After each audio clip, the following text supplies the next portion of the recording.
on assiste à l'éclosion d'une nouvelle génération de managers, les managers responsables. Des managers ayant compétence à exercer leurs fonctions de façon éthique, respectueuse de l'environnement et capables de gérer la diversité de leurs équipes.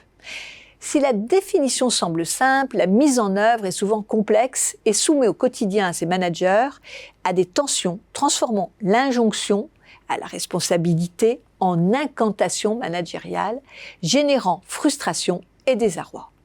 Et si, au lieu de chercher à être responsable, on essayait d'être moins irresponsable? Un manager irresponsable n'est pas un manager qui insulte ses équipes, qui s'absente sans crier gare, qui harcèle l'un ou l'autre de ses collaborateurs, qui prend des décisions risquées pour l'organisation. Être irresponsable, c'est tout simplement ne pas assumer ses responsabilités.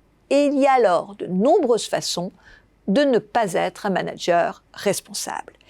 C'est là tout l'intérêt d'une grille d'analyse permettant d'objectiver ce qui est analysé trop souvent par le seul prisme de l'affectif. On peut identifier 5 types d'attitudes irresponsables. Le déni, on fait comme si les choses n'existaient pas. C'est la non prise en compte de la discrimination, de personnes qui posent des problèmes de comportement. Il s'agit souvent de vouloir préserver la paix et l'ordre établi. La dénégation, elle a lieu quand, mis devant l'évidence, on nie cette réalité. On donne des explications trafiquées, on accuse quelqu'un d'autre. L'enjeu est de fuir ses responsabilités et l'éventuelle sanction. La dissimulation, qui consiste à camoufler l'erreur, le trou dans la caisse, le dysfonctionnement, l'incompétence, car on a peur de la sanction ou d'être pris en faute.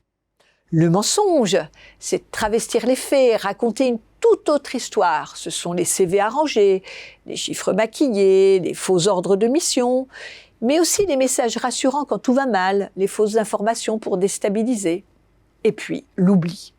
Le trou noir de la responsabilité managériale. Quand on laisse le temps faire son œuvre, qu'on laisse les problèmes s'enliser, ce sont les dossiers enterrés, les mails ou les courriers qu'on laisse sans suite, les relances que l'on ne fait pas. L'ensemble de ces comportements peuvent être le fait d'un individu ou de groupes d'individus dans des stratégies d'alliance. On peut aussi identifier des cas d'organisation où ces procédés sont systématisés, voire institutionnalisés. On peut faire l'hypothèse que pour que ces comportements tiennent, il faut leur ajouter un climat de mépris et de peur auprès de l'ensemble des collaborateurs. Mépris par la certitude de l'impunité, peur pour éviter la dénonciation.